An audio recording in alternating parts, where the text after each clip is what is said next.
I want to talk about the economy and mental health in a way that actually reflects how people are living right now. Because for a lot of us, those two things are completely intertwined.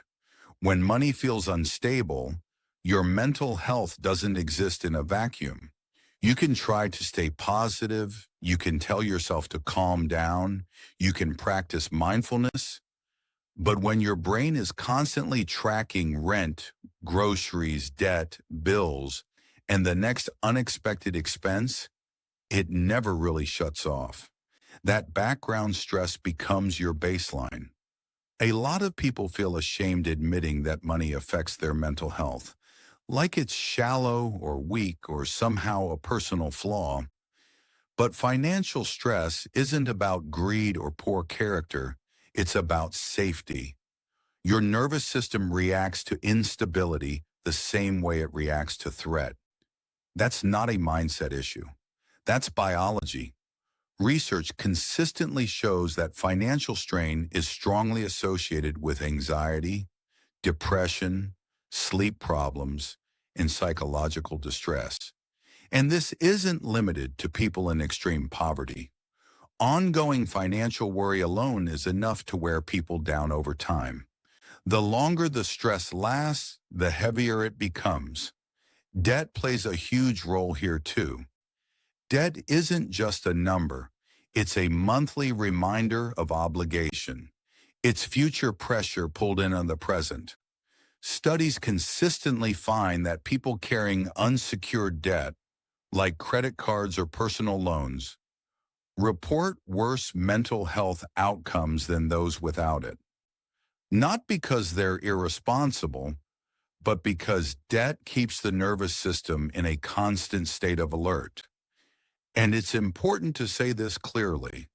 This doesn't mean money problems are the only cause of mental health struggles.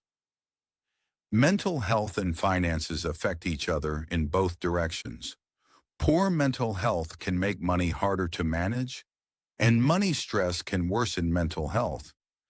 But ignoring the financial side of the equation leaves a massive piece of the picture untouched.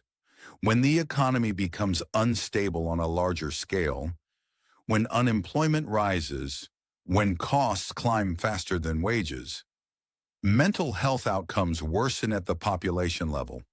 This shows up in higher rates of anxiety, depression, substance use, and even suicide risk. That doesn't mean everyone breaks. It means pressure accumulates. So if you've been feeling more on edge, more tired, more hopeless, or more irritable lately, it doesn't automatically mean something is wrong with you. It might mean you've been living under prolonged financial stress without enough margin. Here's the part that often gets misunderstood. Improving your mental health doesn't always start with changing your thoughts. Sometimes it starts with reducing chaos. Financial stability doesn't mean being rich. It means predictability. It means fewer surprises. It means knowing that one bad week won't completely unravel your life. That sense of safety is what allows your brain to finally exhale. One of the most practical mental health tools available to most people is clarity. Avoidance fuels anxiety. When you avoid looking at your bank account, your brain fills in the blanks with worst-case scenarios. When you avoid your debt totals, they become bigger and scarier in your mind than they actually are.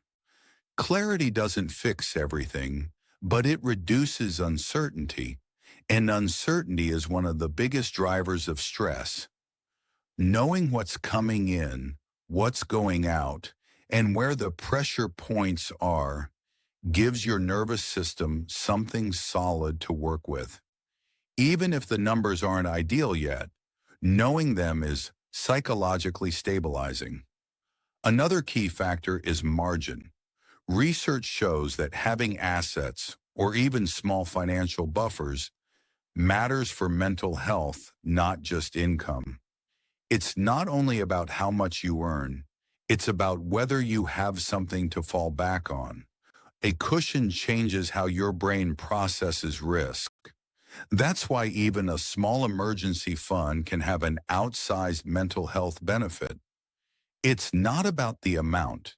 It's about proving to your brain that you're not one mistake away from disaster.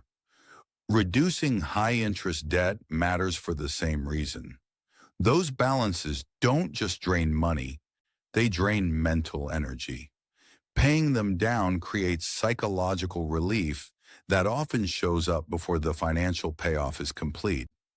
Simplifying your financial life also matters more than people realize. Too many subscriptions, too many payment dates, too many open loops create constant mental noise. Reducing complexity reduces cognitive load. Fewer decisions, fewer surprises, fewer stress spikes. There's also the issue of income fragility. When all of your stability depends on one paycheck, anxiety makes sense. When you start building skills, flexibility, or even a small secondary income stream, something shifts psychologically. You don't calm down because you're suddenly wealthy. You calm down because you have options.